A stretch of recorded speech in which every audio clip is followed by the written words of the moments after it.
Warning. You are now tuned in to 7 Mile Radio. 7 Mile Radio.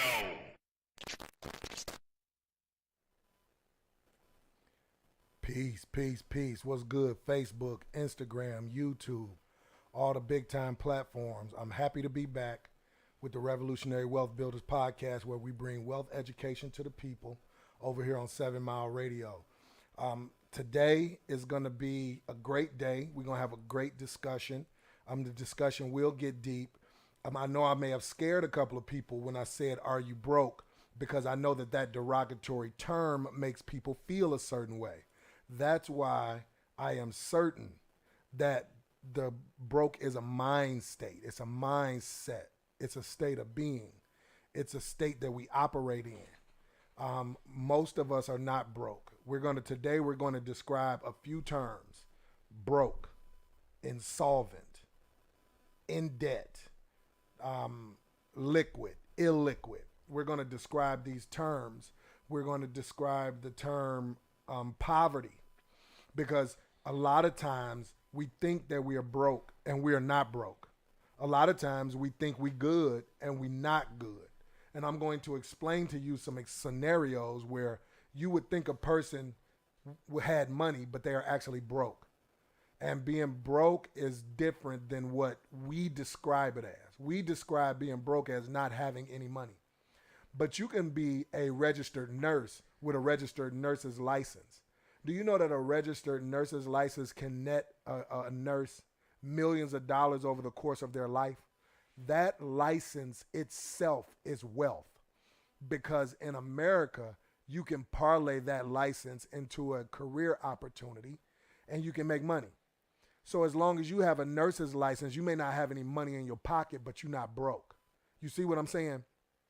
Broke is a mindset. And so before I go any further, I want to check in on my man, the super producer, 7 Mile Mark. I ain't hollered at him in a minute. What's the word, man? You've been traveling the world out there seeing the sights, man. I could have been in a suitcase or something, man. You over there being, what was his name? Carmen San Diego. Emmett San Diego. Oh, man, look. Around here, man. Hey, look, my luggage was so big, you could have fit in it for real. Oh, man, we were gone for so long that I had to pack for like I literally had to pack the whole crib. Man. And so it was a good time. It took me half a day just to unpack to come back home. But it was a good time, man. I spent a lot of time with family. It wasn't all perfect, but it was so much more good than bad. I learned a lot of great experiences. I mean, we traveled. Where did you go? Where'd you go? So we were in St. Anne, Ochos Rios, Montego Bay. We were in the Caribbean. Mm-hmm. And so we were in Jamaica. We were in the Caribbean Sea. It was a good time, man. It was a good time. But then I came back. When I got back to the States, I ended up staying in Georgia for about 4 or 5 days. Because I spent some time with my oldest daughter in Georgia, and then I went to Columbus, Georgia, and played slow pitch softball in the World Tournament. Then I got back a little early, and it took me about a day and a half to recover from 13 days being away from home. Right. But I'm back now, and I'm excited to get back to chopping it up with my people and putting them up on game in regards to some things that are important. That's what's up. That's what's up. Yeah. So let me see here. I'm working over here on my page, everybody. So bear with me. I'm just telling y'all to tap in. So, are you broke? So what is broke? So the term broke comes from the concept of being broken or not being in the proper space that you would like to be in. And in the term that we use, it is not being in the proper financial space, So oftentimes we will say that we are broke. I'm broke. That means that you don't have any money. I'm broke. So in order to be, so if you're broke, then that means that you are detached, that you need to be repaired. Something that's broke needs to be repaired. Mm-hmm. So we are insinuating that to acquire money or to acquire a financial position that is favorable, that we are now repaired. So broke is a state of mind because it is a way of thinking. Because if you think broke, you are broke, right? If you feel broke, you are broke. Hence, there are some people who don't. Well, I'm not even going to go there yet because I don't want to tip my hand too much. So I'll say it this way. Poverty is a real thing. It's a real tangible thing. Broke is an intangible mindset. If you don't have anything to eat and you don't have any way to get the things that you need to feed you and your family, you are what we call impoverished. That is poor. You are poor. The term broke is something different. Broke insinuates that you have an expectation to have something that you don't have. Typically, poor and impoverished people understand the condition that they are in. And so when you understand the condition that you are in, you have an ability to change that. So I want to talk about when you are broke and you don't understand the condition that you are in. So let me break down what broke really looks like. Mm-hmm. What broke really looks like is this. I have an $840 car note on a Range Rover. I live in an apartment, the 2-bedroom apartment in Farmington Hills. That's $1,800 a month. So those two bills are $2,700 a month by themselves, right? I have 3 credit cards that are almost to max. I have student loan debt. I have Rent-A-Center furniture. So my furniture is on rent. I have an 80-inch TV, right, and I'm buying the TV on time. I have my cell phone bill. I have my current child support. And so I make $5,000 a month, but my bills total $4,800 a month. So I literally only have $200 of surplus before even groceries and bills. Right. So every month I'm deciding who I'm going to skip and pay every month. And I'm upside down in the car because the car is worth much less than what I paid for it. It's a Range Rover. It's a 2020, and I bought it. It was already a year old when I bought it. I overpaid for it, so I owe $89,000 on it, but it's only worth $60,000. Right. You see what I'm saying? But I owe 89 G's on it. I'm in debt. So when you are in debt, and sometimes you can look like you have a lot of stuff, but you are in debt, that's when you're broke. That is the true definition of broke, and I'm going to explain to you why. Your mind has you believing that you are good, so you are not on the path of making the necessary changes in order to be good for real. Because the reality is you would have to sit down and say, I got to get rid of this car. I got to downsize my living expenses. I got to pay these credit cards down, and I have to get out of debt so I can start building a surplus of savings. That is the person that is really broke. The person who works at Chrysler, they don't have a car note. They got a little house in Brightmoor, but they ain't got no money in their pocket. They not broke. They good. Because they have an income stream, which is their job, and they don't have a lot of debt. When people have a lot of debt, that's when you are broke. That's when you are truly broke. When I say debt, I'm saying any debt, paying on something that has equity and then paying on something that has no equity is two different things.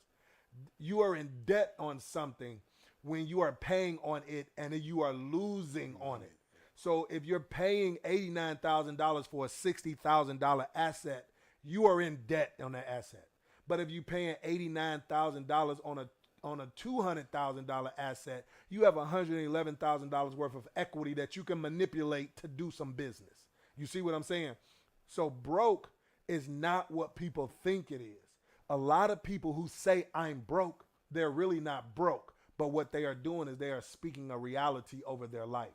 And so they are walking in a space of being broke, and they are not walking in a space of confidence, financial freedom, and financial flexibility. They are not putting a play down to make something happen because they are already claiming being broke over their lives. When in reality, they are in a better position than the guy that pulls up next to them in the vet that lives in Farmington Hills with all of this debt. So think about it. The guy that is $110,000 in debt is negative 110,000. They're below poverty. You see what I'm saying? But they just have a lot of material goods. Yeah, they have a lot of stuff. But the guy who just has his car paid off, goes to work every day and doesn't have any of that stuff, he's actually worth more. He has a larger net worth than the guy that's driving the vet. And people don't even realize it because of the look. Mm-hmm. Poverty is real. Being broke is a state of mind. The true individual that is broke is the person that is in debt. And it's important for us to understand that. So being broke essentially means, or being in debt essentially means that you are insolvent. You are incapable of functioning financially. You do not have the liquid capital to function. Banks can be insolvent. A family can be insolvent when they go too far in debt. That's when you are broke. Insolvent and broke are the same thing. But we use the term broke to speak upon how we feel about not having what we want at a particular time. So does everybody follow what I'm saying? Mm-hmm. Being broke is a feeling. Most of us are not broke. The interesting thing is the man who doesn't have much of anything but doesn't want much of anything has more wealthy than a lot of. Exactly, because his mindset is not chasing things. His mind is content with where he is, and that's not being complacent. Some people just want to live a life of minimalism. Being broke in real terms in the black community means that there are a lot of things in the world that I want and I can't have them. Right. So it's two ways to deal with that. Stop wanting them and now you're no longer broke, or either do what is required to get them. You see what I'm saying? The term broke has a strong relationship with our desires, And we don't look at it that way because we never do a real psychoanalysis on the term broke, because the term broke is something that we really don't want to discuss because it has a negative connotation to it. Oh, I'm not broke. Right, exactly. So broke means you can't get your girl. Broke means they are laughing at you. Broke means that you are less than in the black community. So we try to shy away from having the discussion about broke. But the truth is, all of those things that we just discussed, those things, the truth is, broke is really the person that is in debt.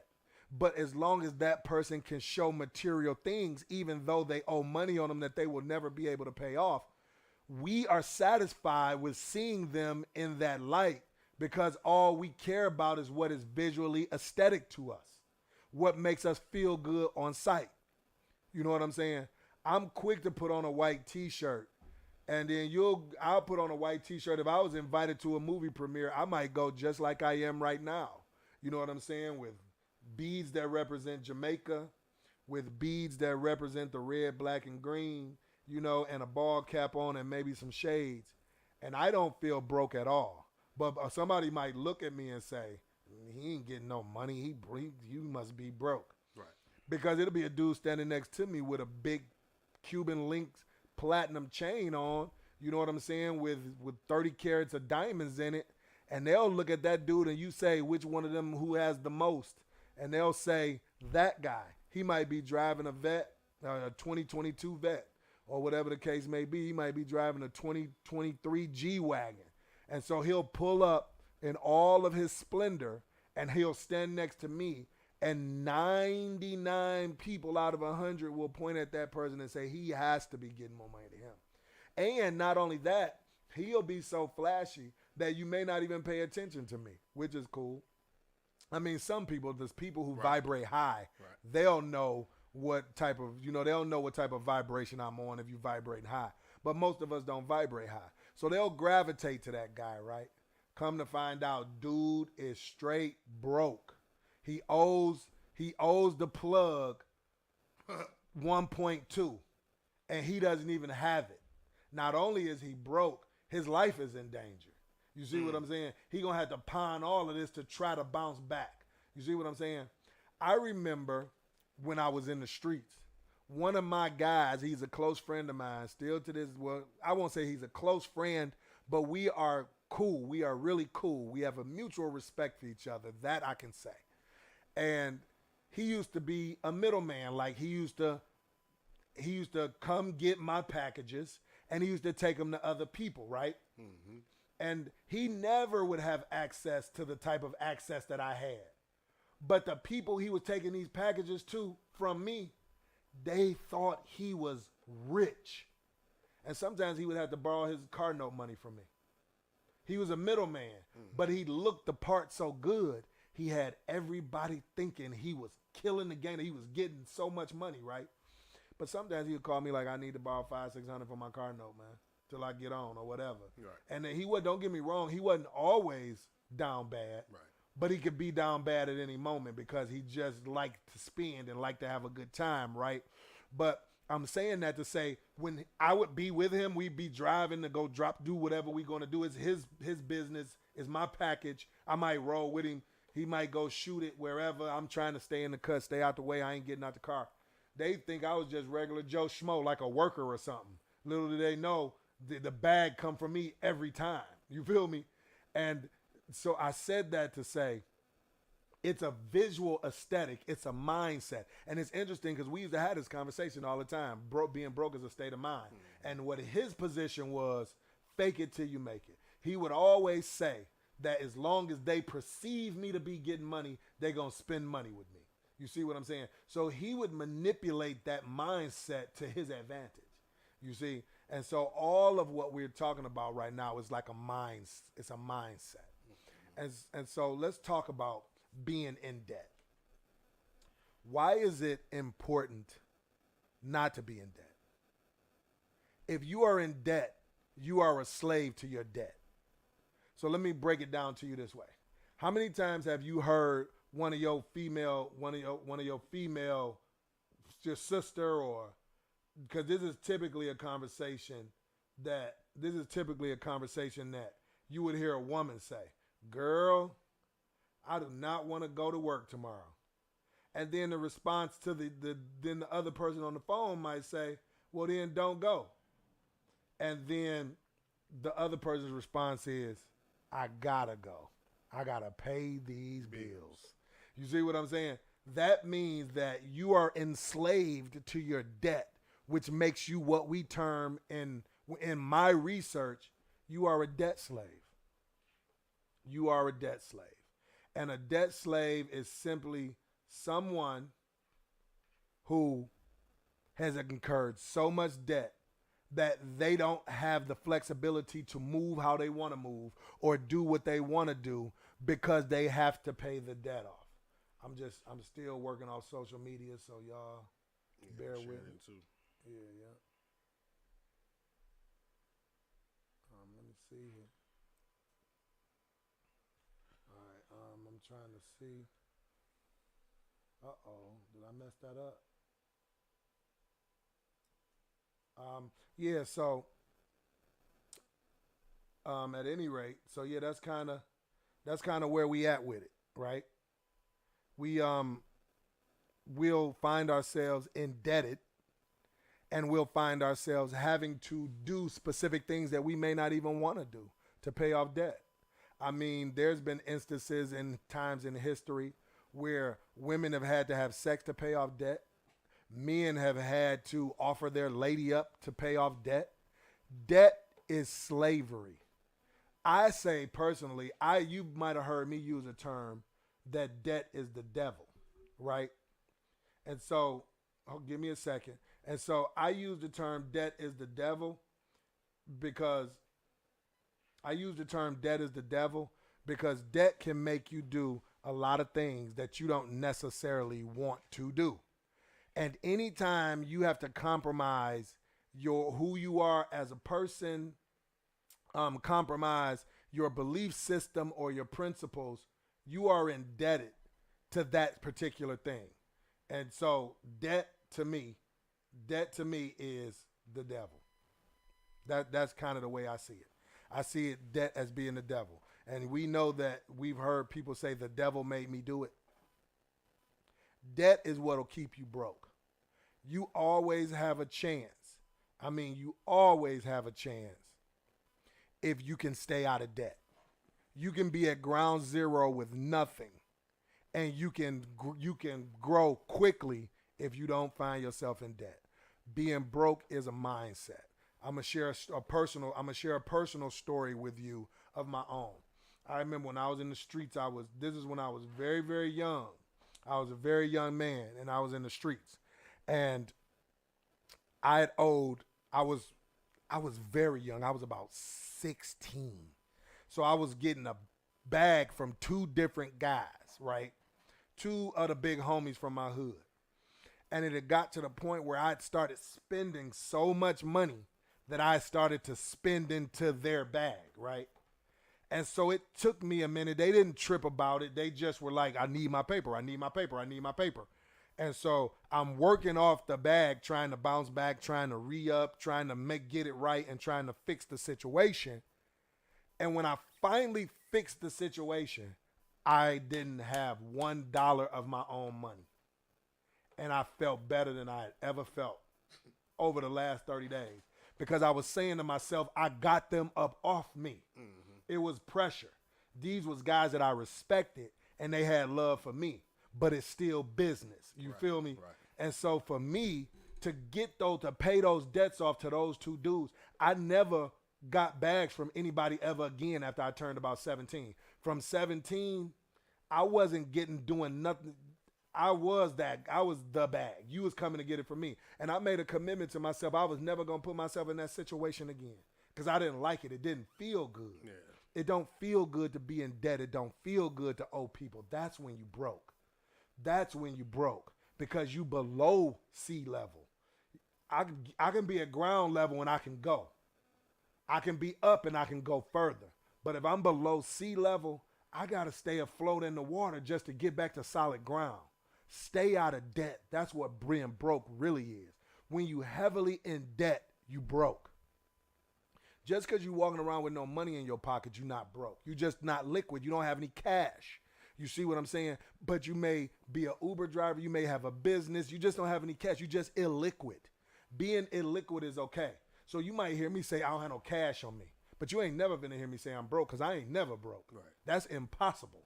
It's impossible for me to be broke.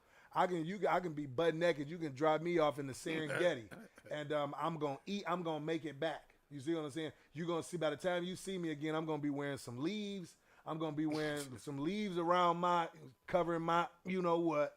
I'm gonna have some leaves on my feet. I'm gonna have a goat skin on my back. And I'm gonna have make it happen. I'm gonna have some mango and some papaya in both hands. So I'm gonna be eating good and I'm gonna be covered and I'm gonna be safe. I'm gonna have a hut. Broke is impossible.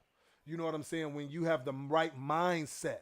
So now let's talk about the mindset. I remember somebody posting recently.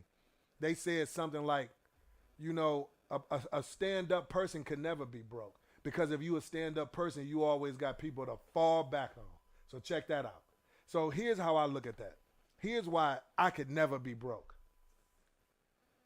All the people that I rock with and line up with, they know I'm a man of my word.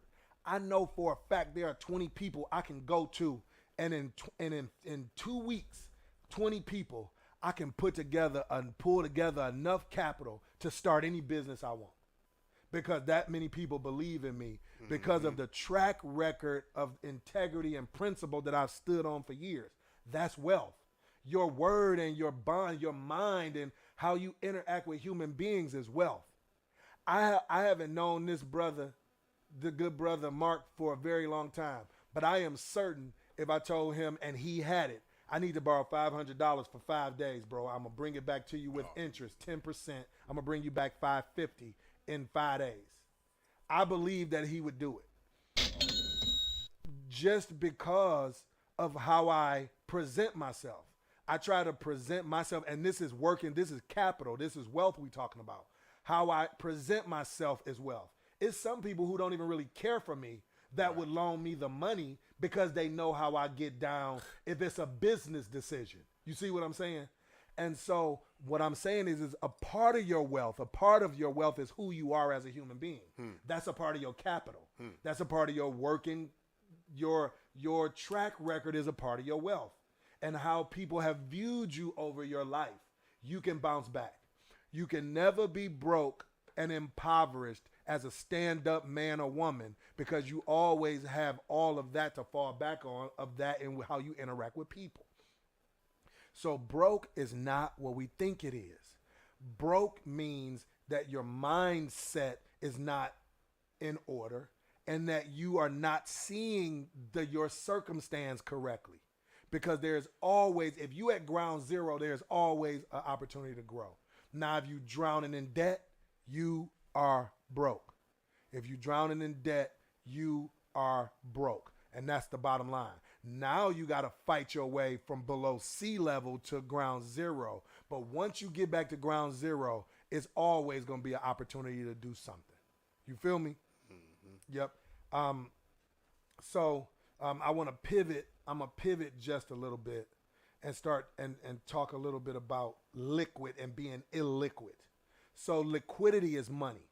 So if you pour water in a glass and then you take that glass and you turn it upside down, there's nothing that you can do to stop gravity from pulling that water to the ground. Mm-hmm. If you have too much cash, you are going to spend it. Having too much cash means that you can take a glass. It's like taking a glass and tilting it. Something's going to come out. You can't have too much cash on hand anyway. That's being too liquid. You can be too liquid. That means you have too much cash. You have to take the cash and put it into tangible things. Like, for example, all of the equipment that you bought for the pot-a-thon, it could range into the thousands of dollars. Had you just been liquid and kept that liquid and then loaned it out or bought something or bought some rims or you're no longer liquid. You not only are you not liquid, you didn't turn it into anything that can make you more money. See, the new equipment is going to make you more money. So it's an investment. But by taking the paper cash or the digital assets and turning them into equipment, you have now created another revenue stream. Because that revenue stream outside of the studio, that's a separate revenue stream than the inside. You see what I'm saying? So now you just created more money, more opportunity. And but the only way you can do that is if you liquid at that time and ready to go, and you are ready to take the liquidity and turn it into a hard asset. Make no mistake about it. A studio is a hard asset. The equipment that you need to create a studio is a hard asset because it can make you money if the right person knows how to use it. You feel me? And so it's the same thing with taking paper dollars and buying a house. You're no longer liquid, but that money is the value of that is protected because it's in something tangible. And I want you guys to start to understand that. So a person can have a $1 million house. He can have a 2010 Mercedes-Benz that's paid off, that's worth 15 grand. That's wealth. The car is wealth. It's a depreciating asset, but it's still wealth. What's up, Erica Renee? I can't see everybody that's on, so if you're on here with me right now, say what's up to me so I'll see that you're on, and I can just shoot at you. You know what I'm saying? I don't like to neglect my people. But you can have $1 million home paid off, or maybe you owe a couple of $100,000 on it. That's wealth. You can have a 2010 Mercedes that's worth $18,000, $19,000. It's a depreciating asset, but it's still wealth. It's still material. It's material wealth, but it's wealth. And so it's worth something. If you needed to be liquid, you could use that. When you have these types of things, you are never broke. You see what I'm saying? And it's important for us to recognize and understand what broke is. And now let's talk about the term job. Just over broke. So we use that term because we've applied bad money management habits to the term job. A person can have a job and not be broke. A person can just have a job and not be broke. The key is to not be in debt with your job. If you have a job and you have too much debt, now I know some of us, we got to get a car note and we have to have some of us feel like we have to get a car note and a mortgage. But if your car note is $600 and your mortgage is $1,200, that's $1,800 a month, but you bring in $4,800 a month, you still have a lot of cushion. So you're not broke. You are not insolvent. You are not below sea level. So just over broke means you have a job and you are not using your money correctly, because you can have a job and still be good, because the job is actually your cash flow. So if you manage your money correctly, the job continues to help you save and pad your stats. But a lot of people get a job, and then when they get a job, they max out the value of the job check through going into too much debt. And so then the job check becomes worthless. And then in that instance, you are just over broke, because everything you make goes out to pay somebody. Paycheck away from having nothing. Exactly. Everything you make goes out to pay somebody else. So it's no longer your money. You're no longer paying yourself. All you're doing is working to survive to pay other people. That's when you JOB means just over broke. And so I hope everybody understand that. Oh, I'm so glad you said that, Erica.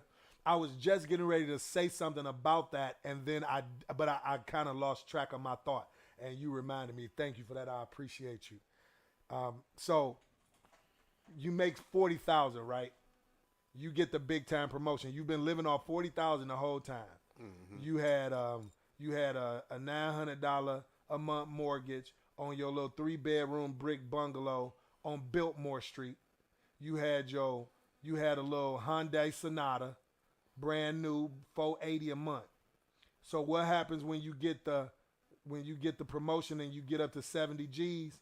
You trade in the Hyundai Sonata and you go get a E350 Mercedes. Now your car note is $1,100 a month, and then you move out of your house that you got paid for, and then you rent it out for $800 a month, and then you go get a $1,700 a month mortgage in Canton. So you did create another revenue stream with renting your house out, but you increased your debt outgo by double, and because you're making a little bit more money. My suggestion in these situations, and I'm so glad you spoke on this, Erica, is to always live in the same space for at least 2 years before you upgrade anything. If you go from 40,000 to 70,000 immediately, live off of 40,000 for 24 months. Nest egg the 30 G's, then you can start to do a few moves here and there. But you got a $60,000 cushion because you putting 30 G's up living off of 40. It's important to have a financial strategy so you're never having to live just over broke. And I almost forgot about that. I'm going to thank you one more time, Erica Renee. Thank you very much for that. But she makes a good point. You get more money, you get more debt. And so, no, you don't incur more debt when you're making more money. You want to stay at that same place, and you want to take those extras so you can use those to fight. Because we're going to be and I haven't even talked about all of the things that are coming in the coming days in the financial system. We've been talking about that all the time. Right. I'm talking about you and your individual struggles to maintain. Now, everybody's going to have a habit, right? Yeah. There's not one human being that doesn't have a habit, whether your habit is dining out, whether your habit is you drink too much, whether your habit is you like to blow the gas, blow the goods, whether your habit is you like to pop pills, whether your habit is you like to buy shoes. Everybody has some vice. All of us. Nobody is better than anybody else. You have to manage that vice and make sure that it works within the confines of saving and being money smart. You have to budget that vice. So even with a vice, you still have to be money smart. So if my going out to eat bill every month can only be $200, that's $50 a week max on my going out to eat budget, if that's what I'm on. You see what I'm saying? If I like to have a good cigar, an $80 cigar and some top-notch scotch every week, the cigar is $80. The cigar is $80. The shot of scotch is $80. That's $160. Maybe I only get to do that once a month. You see what I'm saying? And so we can have a vice, but we just have to be smart with our money management. What's up, Toy Lynn? Broke is living above your means and not budgeting your money. Absolutely. And it puts you in debt. So let's talk about living beyond your pay grade. If you make $70,000 a year, you have no business living in a $150,000 house. Period. But what they tell you is that you can buy a house and a half. You can buy 2.5 times the amount of house based on your pay. So 2.5 times that's about designed to keep you in debt, basically. Exactly. And that's what the whole process is. Toy Lynn makes a very strong point. You cannot live above your means. The people who really get money are the people who don't spend all of their check. They put up a lot of money and they don't spend and buy things that they don't really need, and they don't go into debt over their head and drown themselves. Those are the people you see going on nice trips. Those are the people that the family go to borrow money.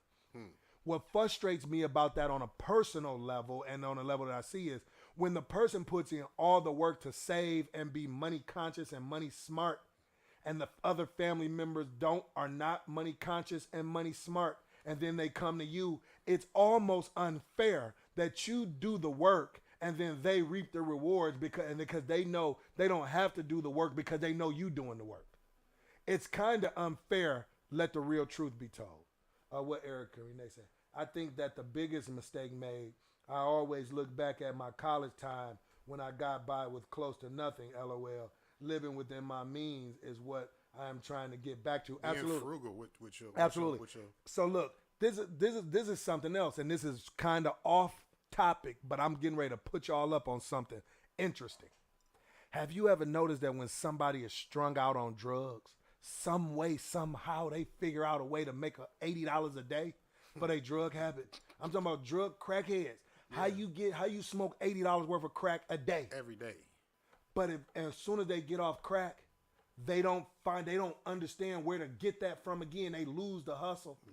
That's why broke people they just not motivated, because crackheads are motivated. I watch crackheads make $80 a day every day. $200. And then you have people who are sitting around that don't smoke crack, don't do any drugs, and don't have anything. And when I say they don't have anything, they don't have anything. Any motivation. Any motivation, exactly. They're not bums, they just not motivated. They're not motivated. So let's flip this to what Erica Renee just said. She said that when she was in college, she was able to live off less than nothing. It was a different mindset. And I'm not likening the Queen Erica Renee to a crackhead. What I'm saying is this. The crackhead has a different mindset. Erica Renee in college was motivated to survive, make it through, and get to where she needed to go. And she didn't have access to the other things, so she made it happen. The crackhead is motivated to smoke crack every day, so they make that $80 a day. Mm-hmm. When we get comfortable, we get lazy. The crackhead gets off drugs, and now they working a regular 9 to 5, and that 9 to 5 pays them $30 a day. They stop hustling, they stop scrapping, they stop doing all of those things that was putting them $80 ahead every day, and they just start getting by. They lose the motivation. They lose the motivation because they are no longer being challenged to be the best. And when I say a drug addict being the best, what I mean is being the best earner that they can be to provide themselves with the poison of their choice. That's all I'm saying. And so, but Erica Renee is making another good point. Sometimes we don't push ourselves once we get comfortable. And so we have to tighten up our belts and tighten up our bootstraps and get back to a mindset. She just that word comfortable, right? Going back to the crackhead, right? Because the crackhead is uncomfortable. Yep. If they don't have that fix. Exactly. That's their motivation because they're not comfortable. Some people get complacent with where they are and they don't want better. You know what I mean? Mm-hmm. I don't have no more. I'm good. Like you said earlier, some people are, content with living a certain lifestyle where they're not, where they don't want more. You know what I mean? Some people want more or whatever it is they want. That's their motivation to get out and do it. And some people just don't have the motivation. Absolutely. And so Sister Toy Lynn said, broke is not paying yourself first. We must pay ourselves 10% first. Yep. If you can pay yourself 10% first on your paycheck before everybody else, before the paycheck even get to the door, 10% go into this secret stash, you better than 90% of the people you will ever come around. There's so many other things you ain't even got to do just by paying yourself 10% of your paycheck first. If you're making $2,000 a week, pay yourself $200 a week. You paying yourself $800 a month. You are paying yourself $9,600 a year. In 10 years, you got $96,000 in 10 years just off 10% of your paycheck. You've accumulated $100,000 in 10 years just from paying yourself 10% of your paycheck. Just 10%. That's it. Nothing fancy, just 10%. And it's doable because we're going to jack off 10% on food and having fun and having a good time. Without even having shit to show for it. Exactly. So Toy Lynn make another good point. Pay yourself first. And so where we at? Oh, we got 10 minutes left. Okay, so I'm gonna go ahead and pivot to my next part of this discussion. So how do we start to? Well, we already started talking about it. 10%. How do we get out of a broke mindset and get into a go get it mindset? The first thing you have to do, above and beyond anything, is that you have to stop using the term broke. That's number one. Number one, stop using the term broke. Number two, start to look at the money that you make in terms of the hours you invest at the job as opposed to how much they pay you. So if it takes you 40 hours to make $1,000, and then you say, I want to go buy 5 pair of Jordans at $200 a piece for $1,000, you're not buying 5 pair of Jordans for $1,000. You're buying 5 pair of Jordans for 40 hours of your life. So then you would have to ask your question, for 40 hours of my life, would I buy 5 pair of gym shoes? For 40 hours of my life, my time, that I could use for my children, that I could use to be better, that I could use to meditate, that I could use to go swimming, that I could use to go on vacation. I'm spending 40 hours of my life for 5 pair of gym shoes. Stop looking at it as money. The paper dollars are nothing more than the proxy for your labor. Start to look at your labor as time and your time as valuable and you being a value to yourself. Everybody follow what I'm saying? Man, That's the number. Drop a bomb on that one, man. Go ahead and drop a bomb. That was a point right there. Yep. And so you're not spending money. You're spending your time. You're giving your time to the gym shoes. And so for me, if I'm going to go do a lot of work, for something that the proxy for that labor, meaning that money is going to go to something that I love, my family, my children, something I'm investing in, something that I believe in. I'm not getting ready to go work for somebody, which is something rare for me anyway, but I might do a contracted job and make $10,000, but it's a lot of work, right? Mm-hmm. And so somebody might contract me to hire people at their job to do the screening process or hire people or something, right? And I want to take that money and buy some things that are of real, true value because I'm giving a lot of my time away for me to go trick that money off. You feel me? I don't like to do that. I like for my money. I like to see what my money is doing for me, you know? And so my biggest thing is I like to invest into things that I know are going to. I like to look at exactly what I spent that money on. Like, for example, I play fantasy sports. If I win one of my leagues, I win like $2,000-$3,000. I take that $2,000 or $3,000 in free money in my mind, and I go buy something real, like silver. I go buy $2,000-$3,000, so I can look at it every day and say, or go dig it up in my backyard and say, "Damn, that's free. I got that, and it's free. I can see it every time." But if I go eat and go buy and pay a $2,000 bill with champagne down and have a good time, once it's gone, I have nothing to show for that free $3,000 that I won. So I like to parlay the money into something real. So when we work hard and spend a lot of hours on something, try to parlay the proxy for the labor, which is the cash, into something real. Mm-hmm. That's number 2. Number 3, absolutely, positively, make sure that you are not spending the money on things that will never come back.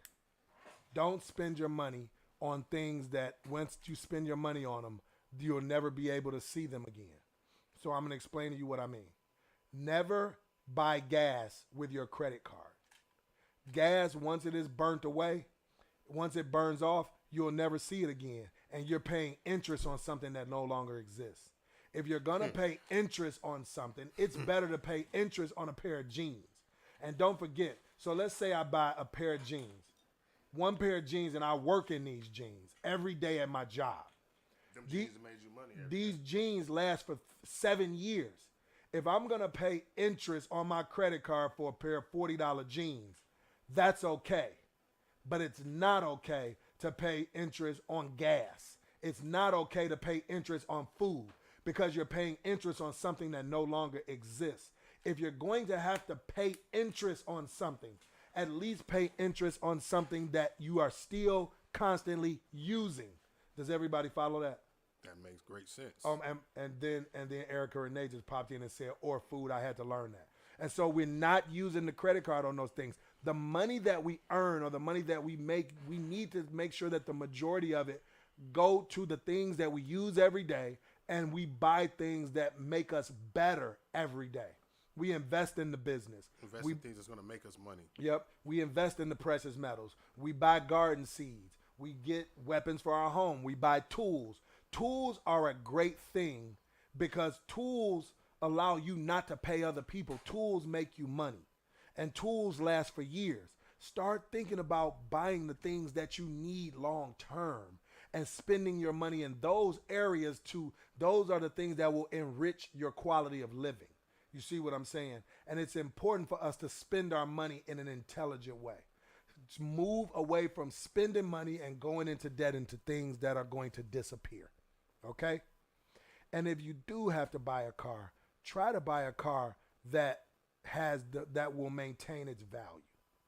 If you're going to buy a car, buy a used Honda that you can drive for many, many, many years. And even when you're done paying for it, you're still getting money out of it. You want to be able to get the most out of these assets. You have to be smart. There was a book written many, many years ago called The Millionaire Next Door. And in that book, it describes the layout of how a millionaire spends their money. And the average millionaire back then drove a F-150 truck that he could make money off of with his company and his snowplow and his landscaping or whatever. And his wife drove a Honda Accord. And so we have to be intelligent. We got people out here that make $50,000 a year that's out here driving Maseratis, living way beyond their pay grade. It's not even necessary. Be who you are. Stop trying to impress people with money that you don't have for people that you don't even care about and don't care about you. Being broke is a state of mind, and it truly starts with desiring things that you don't need in the first place. That's where being broke starts. Poverty is a real thing. Being broke is a mindset. Remember that. And so, hey, it's 11:58. We didn't put in the work for the day. I hope everybody got something out of this. Peace and love to everybody who came on. Peace and love to everybody who's watching this right now. We got a lot of events coming up. I'm going to send some shout outs. My brother is on. He has a birthday party on Slide Through Sundays at the St. Regis Hotel, September 11th at 5 p.m. Absolutely, Erica Renee. It was my pleasure. On September 18th, I'll be connecting with the Get Ready, Stay Ready group at Avalon Village for the Skillshare. That's going to be from 1 p.m. to 9 p.m. September 23rd, I'll be with the Wealth Building and Financial Connect with Vincent Parker and Parker Management Group. Vincent Parker is a real estate investor. He is a contractor, and he is a mover and shaker millennial that is making things happen in the city of Detroit. He invited me out to come speak on the importance of land acquisition. That's September 23rd at Central Michigan. Just look up Vincent Parker. And I think the event is sold out, but you'll be able to catch up with me there. And then last but not least, September 24th, the Podathon with 7 Mile Radio. Just go to 7 Mile Update or go to 7 Mile Radio or go to Mark DeAndre and go look at all of those pages, and you'll find the information for the Podathon. It's being floated around. It's going to be a big deal. I'll be doing a 1-hour podcast on health, wealth, and relationships. I'll be inviting some special guests. And so get up with us. Come chop it up. Bump into me in the month of September. You know what I'm saying? Catch up with me because I'm only going to be here and there for a flash. And so let's build, you know, let's build and let's have a good time. And so share this podcast with your people, tag them on it, share my page, and make sure that the people who need to hear this has access to this information. And last but not least, you can catch this podcast on 7 Mile Radio's YouTube page, but also catch up with me on the Revolutionary Wealth Builders YouTube page. Like, share, and subscribe over there. We're going to have new content coming out for the month of September. Like, share, subscribe, smash that notification bell over on over on Revolutionary Wealth Builders over on YouTube. Other than that, peace and love, and shout out to everybody who came on to the show today. And I'll get up with y'all next Thursday at 11 a.m. Revolutionary Wealth Builders on 7 Mile Radio. Peace.